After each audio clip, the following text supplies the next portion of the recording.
আরেকদিকে ফুটবল প্রেমীরা। পার্থ, দেখাও আমাদের সেই ছবি। দেখো, একদিকে পুলিশ, একদিকে ফুটবল প্রেমীরা, পুলিশের হাতে লাঠি এবং পাশাপাশি টিয়ার গ্যাসের সেল, এবং অন্যদিকে দেখতে পাচ্ছি একেবারে কেউ সবুজ মেরুন পতাকা নিয়ে, কেউ লাল হলুদ পতাকা নিয়ে, কেউ জাতীয় পতাকা নিয়ে, এবং তারা যে বিষয়টা বলছেন যে তারা কিন্তু বিচার চাইতে, এবং সেই বিচার চাইতে তারা আজকে একেবারে রাজপথে, এবং সেই বিচার চাইতে তারা কিন্তু এই জায়গায়, যে জায়গায় আমরা দাঁড়িয়ে রয়েছি সেই ক্ষেত্রে একেবারে রাজপথে নেমেছেন তারা।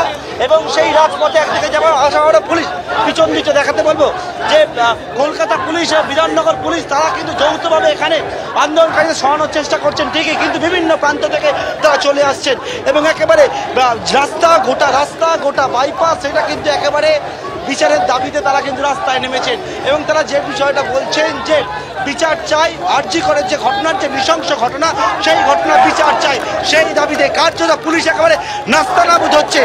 এখানে কিন্তু যে নিষেধাজ্ঞা জারি করা হয়েছিল জমায়েতের ক্ষেত্রে আজকে বিকেল 4টে থেকে 12টা পর্যন্ত, কিন্তু সেই নিষেধাজ্ঞা উপেক্ষা করে বহু সমর্থক তারা রাস্তায় নেমেছেন। আজকে তারা বলছেন কেউ তারা লাল হলুদ নয়, কেউ তারা সবুজ বেগুন নয়, তারা কিন্তু একেবারে আরজি করার জন্য রাস্তায় নেমেছেন, আরজি করার জন্য বিচার চাইতে রাস্তায় নেমেছেন। এবং সেই ক্ষেত্রে কিন্তু বিভিন্ন প্রান্তে পুলিশ একবার এ প্রান্তে যাচ্ছে, তো অপর প্রান্ত থেকে যারা বিক্ষোভ দেখাচ্ছে তারা ছুটে আসছেন, পুলিশ যখন ও প্রান্তে যাচ্ছে তো অন্য প্রান্ত থেকে চলে আসছেন। এবং গোটা বাইপাস, স্টেডিয়াম চত্বর, সেখানে কিন্তু বিচারের দাবিতে তারা উই ওয়ান্ট জাস্টিস সেই শব্দে কিন্তু এই মুহূর্তে তারা তুলছেন, এবং পুলিশ কিন্তু তাদেরকে বিভিন্ন প্রান্ত থেকে সরানোর চেষ্টা করছেন। একদমই পার্থ, সত্যিই তাই। কারণ এই ইস্টবেঙ্গল, মোহামেডান বা মোহনবাগান, সবুজ মেরুন লাল হলুদ, কোনো রঙই আসলে আলাদা নয়, সব রংটাই এক, এবং সেটা ফুটবলের, সেটা আবেগের, এবং সেই রঙকে বুকে নিয়েই তারা প্রতিবাদ জানাচ্ছেন। আমাদের সঙ্গে রয়েছেন আমাদের প্রতিনিধি সুদীপ্ত আচার্য। সুদীপ্ত, একদমই এইরকম ছবি কিন্তু আমরা দেখতে পারি ভোটের সময় অথবা ব্যাপক কোনো গণ্ডগোল, একটা ম্যাচ বাতিল এবং তারপর প্রতিবাদকে নিয়ে এইরকম ছবি আমরা দেখতে পাই না। এরিয়া ডমিনেশনে নেমেছে পুলিশ, আমরা দেখতে পাচ্ছি রীতিমতো ঢাল এবং লাঠি নিয়ে এরিয়া ডমিনেশন করছেন। যেখানে গণ্ডগোলটা হচ্ছে শুধু সেই জায়গাটা না, তার পাশে বিভিন্ন জায়গা থেকে কিন্তু মানুষ একে একে সল্টলেক স্টেডিয়ামের দিকে আসার চেষ্টা করছিলেন, এবং পুলিশ কর্মী যারা ছিলেন তারা কিন্তু বিভিন্ন জায়গা থেকে তাদের প্রতিহত করার চেষ্টা করেছেন, কিন্তু রীতিমতো হিমশিম খেয়ে গেছেন। আমরা দেখতে পাচ্ছি বাইপাস থেকে অনেকটাই দূরে, বেশ কিছুটা দূরে পাশের রাস্তায়, সেখানে কিন্তু এরিয়া ডমিনেশন হচ্ছে, রীতিমতো ঢাল নিয়ে লাঠি নিয়ে পুলিশ কর্মীরা নেমে পড়েছেন। যেখানে দোকানে সাধারণ মানুষ, বোঝাই যাচ্ছে তারা কিন্তু এই এলাকারই বাসিন্দা, তারা কিন্তু এখানে দাঁড়িয়ে রয়েছেন, মহিলারা যাচ্ছেন সেই জায়গায় এলাকা ডমিনেশনের জন্য পুলিশ নেমে গেছেন। আমরা কথা বলে নেব মহিলা সমর্থকদের সঙ্গে। আসলাম কারণ হচ্ছে এখানে মানে কিভাবে লোকেদের আটকেছিল, এটা তো আমাদের পাড়া, এখানে দাঁড়াতে না আমরা কোথায় দাঁড়াবো? তারা বলছেন তাদের পাড়া, সেই পাড়ায় কিন্তু তাদের দাঁড়াতে দেওয়া হচ্ছে না।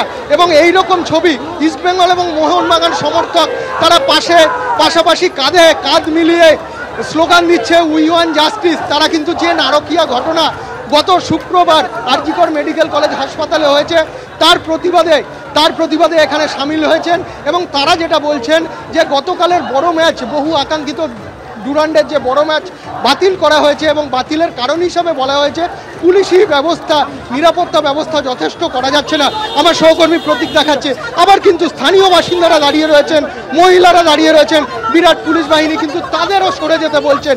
তারা কিন্তু এখানে দাঁড়িয়ে দেখছেন, আমরা দেখতে পাচ্ছি তারা কিন্তু এই পাড়ার বাসিন্দা, বোঝা যাচ্ছে তারা বাইরে থেকে আসেননি। তারা দেখুন আমাদের হাতে কোনো অস্ত্র নেই, কোনো পার্টি নেই, কোনো রং নেই, সাদা কাপড় পরে এসেছি যার জন্য, কোনো ইস্ট বেঙ্গলও না। কি করবো? যেখানেই যাচ্ছি সেখানেই সিপিএম, সেখানেই এসএফআই, সেখানেই তৃণমূল, সেখানেই বিজেপি। আমি সাধারণ মানুষ, বাঁচান আমাদেরকে আপনারা। আপনি পুলিশের কাছে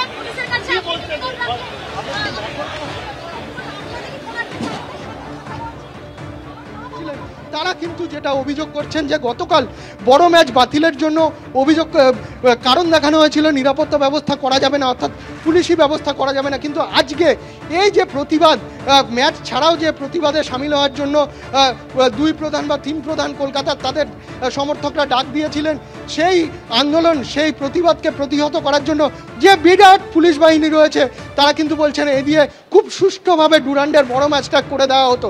আবার দেখাবো সেই ছবি, বিভিন্ন পয়েন্ট থেকে কিন্তু যারা কর্মী বা সমর্থক ইস্টবেঙ্গল এবং মোহনবাগান সমর্থক তারা কিন্তু বিভিন্ন পয়েন্ট দিয়ে আসছিলেন এবং প্রত্যেকটা পয়েন্ট বাইপাসের প্রত্যেকটা পয়েন্ট সেগুলো আটকানো যেরকম রয়েছে।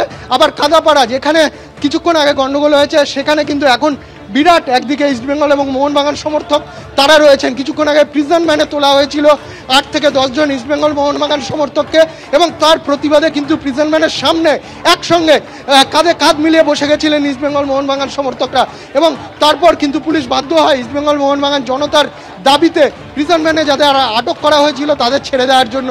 এরপর তারা কিন্তু রীতিমতো ম্যাচ জিতলে যেরকম সম্মান পায় বীরের সম্মান, প্রিজন ভ্যান থেকে যাদের ছেড়ে দেওয়া হয় তারা কিন্তু নিচে যে সমর্থক জনতা ছিলেন তাদের কাছে বীরের সম্মান পান।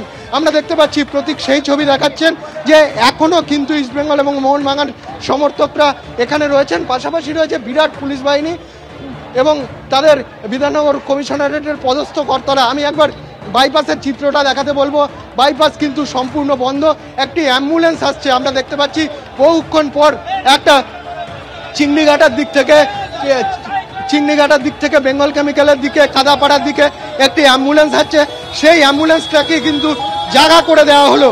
বাকি আর কোনো গাড়ি এখান দিয়ে যাতায়াতের পরিস্থিতি কিন্তু এখন নেই, পুরোটাই কিন্তু একদিকে পুলিশ অন্যদিকে ইস্টবেঙ্গল এবং মোহনবাগান সমর্থক।